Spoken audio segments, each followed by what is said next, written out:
జపాన్ను మరోసారి భూకంపం కుదిపేసింది. తూర్పు జపాన్తో పాటు రాజధాని టోక్యోలోనూ బలమైన ప్రకంపనలు నమోదయ్యాయి.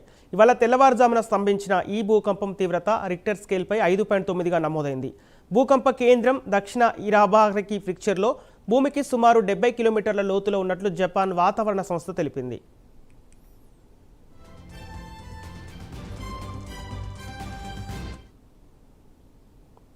భూకంపం కారణంగా పలు ప్రాంతాల్లో ప్రజలు భయాందోళనకు గురయ్యారు. పలువురు గాయపడినట్లు అధికారులు వెల్లడించారు. టోక్యోతో పాటు చుట్టుపక్కల ప్రాంతాల్లో రైలు సర్వీసులకు అంతరాయం ఏర్పడింది.